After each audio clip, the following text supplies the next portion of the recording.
Bienvenidos todos, soy Gregory Ramírez y vamos a dar inicio a la segunda temporada de Detrás de la Escritura.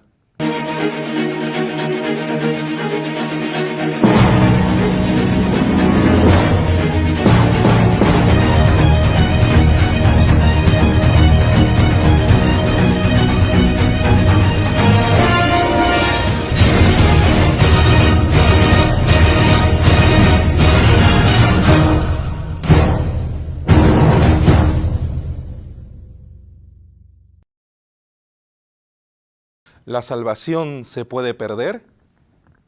¿Alguna vez se han hecho esa pregunta? Si nosotros pensamos que la salvación se pierde, entonces ¿la salvación depende de nosotros? En la Biblia aparece: por gracia sois salvos, y esto no de vosotros, pues es don de Dios. Entonces, ¿haciendo alguna cosa nosotros podemos perder la salvación? ¿Es eso posible? Yo creo que estas dudas han surgido alguna vez en ustedes, porque nosotros constantemente a lo largo de nuestra vida cometemos errores, tenemos fallas, y muchas veces por esas fallas, por esos errores, podemos suponer que la salvación se puede perder. ¿Qué pasa si alguien, algún creyente por muchos años, vuelve nuevamente a una vida pecaminosa? Se vuelve enemigo de Dios, se vuelve contrario a Dios. ¿Qué pasaría con esta persona? ¿Su salvación se pierde? ¿Qué pasa si nosotros llevamos una vida desmedida, sin ningún respeto?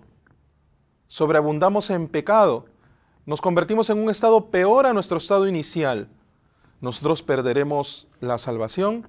Hoy, en Detrás de la Escritura, bíblicamente vamos a escudriñar si es que es posible que nosotros perdamos la salvación o no.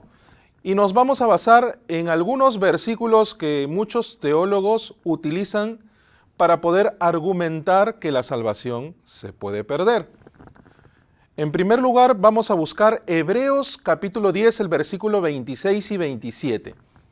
Porque si pecaremos voluntariamente después de haber recibido el conocimiento de la verdad, ya no queda más sacrificio por los pecados, sino una horrenda expectación de juicio y de hervor de fuego que ha de devorar a los adversarios. Esto del pecado voluntario ya lo hemos visto en la primera temporada en programas anteriores. Aquí dice: si pecaremos voluntariamente después de haber recibido el conocimiento de la verdad. Pero hay que tener entendimiento de este pasaje. Después de haber recibido el conocimiento de la verdad no significa después de haber recibido la salvación. ¿Por qué? Porque la verdad es Jesucristo, y la verdad es que Jesucristo es el camino, la verdad y la vida. Por lo tanto, nadie llega al Padre si no es por Jesucristo. Entonces, por la sangre de Jesucristo, nosotros recibimos el perdón de nuestros pecados, nosotros recibimos la salvación por la sangre de Jesucristo. Pero si nosotros sabemos esto, si nosotros tenemos conocimiento de esto, pero aún así no lo creemos en nuestro corazón, entonces no hemos recibido la salvación. Porque ya hemos visto en Jeremías 17 que hay dos lugares en los cuales el pecado está escrito: en los cuernos de los altares del tabernáculo en el cielo y en las tablas de nuestro corazón. Entonces, Dios sabe que tenemos el pecado y nosotros sabemos que tenemos el pecado. Entonces, Jesucristo en Hebreos capítulo 9 menciona que Él fue al cielo mismo, entró al lugar santísimo del tabernáculo celestial y allí obtuvo eterna redención con su sangre. Eso ya lo hizo Dios. Dios nos dio la salvación de esa manera.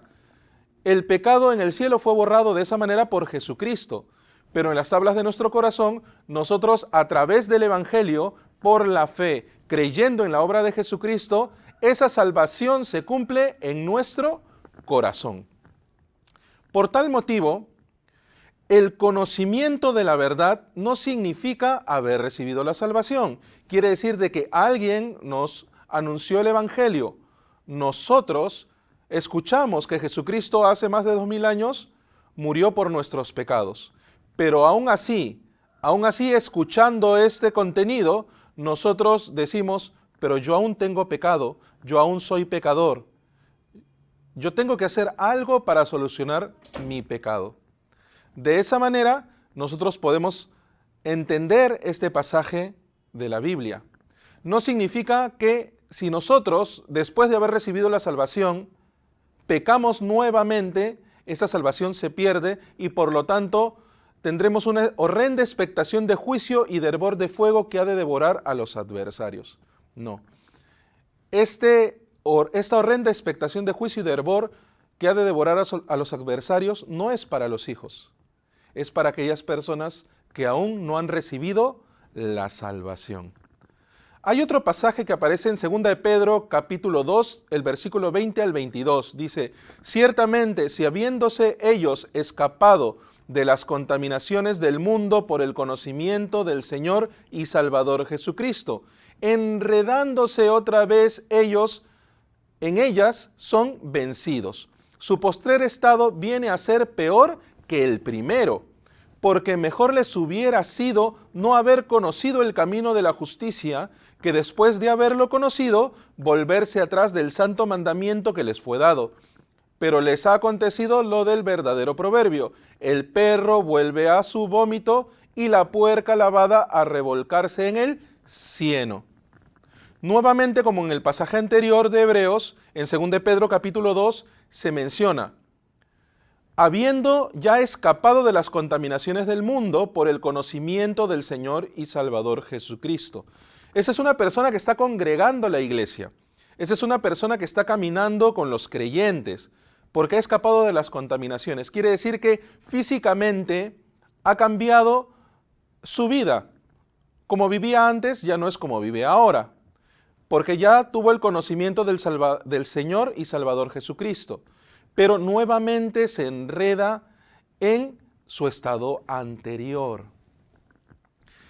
Esto tampoco hay que entenderlo como una persona que ya recibió la salvación, sino esta es una persona que viene a la iglesia, pero no ha recibido la salvación.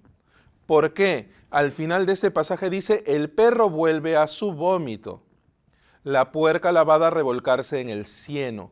¿El perro y la puerca son animales limpios o inmundos? Son animales inmundos.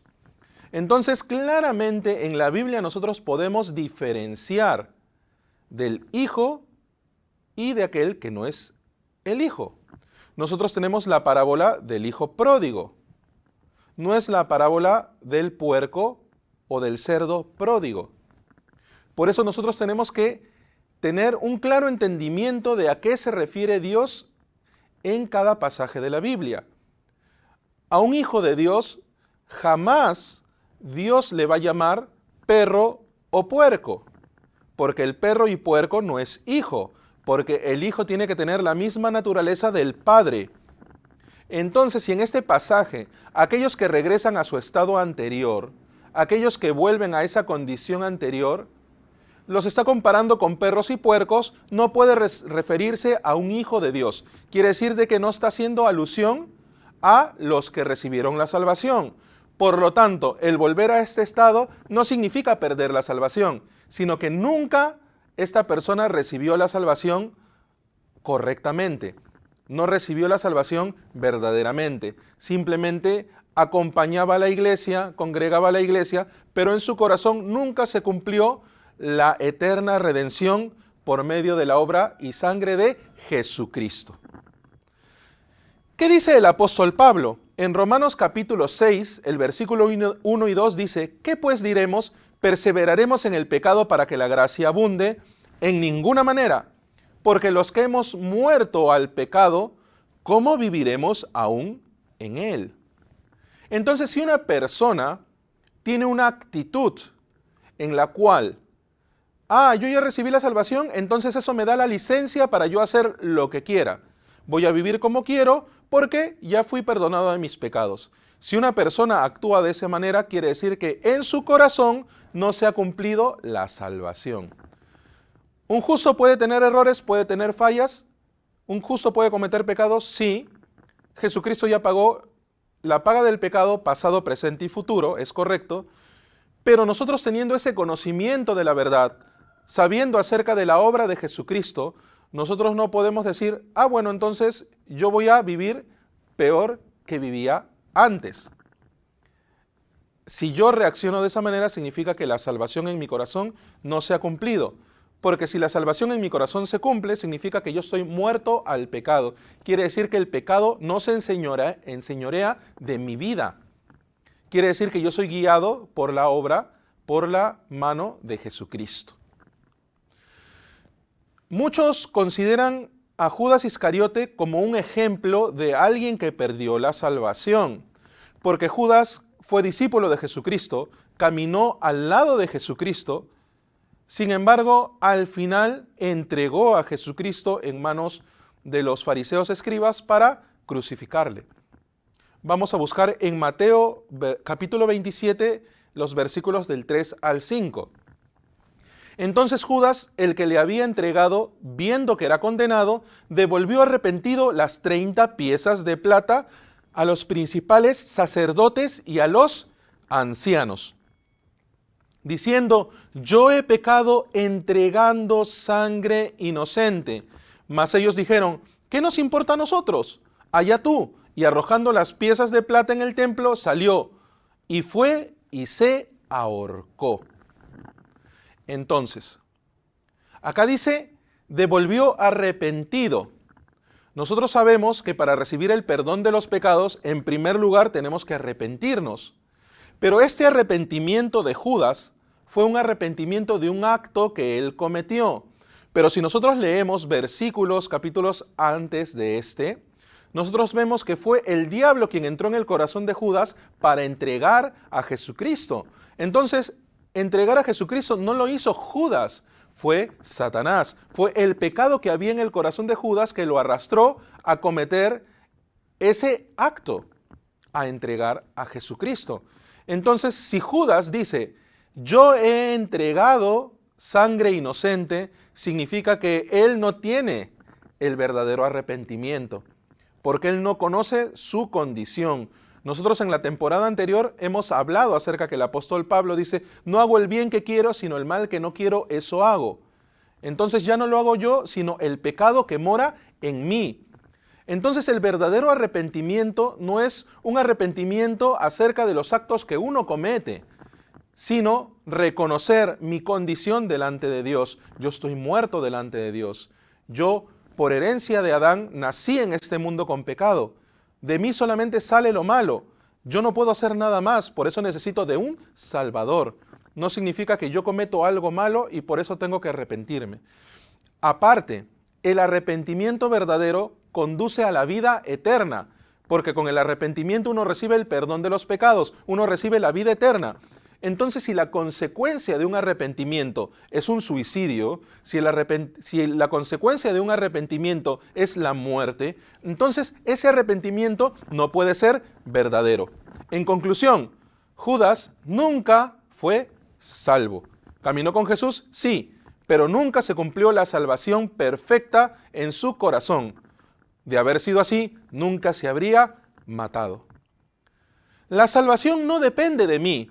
En Jeremías 2:22 dice, aunque te laves con lejía y amontones jabón sobre ti, la mancha de tu pecado permanecerá aún delante de mí, dice Jehová el Señor.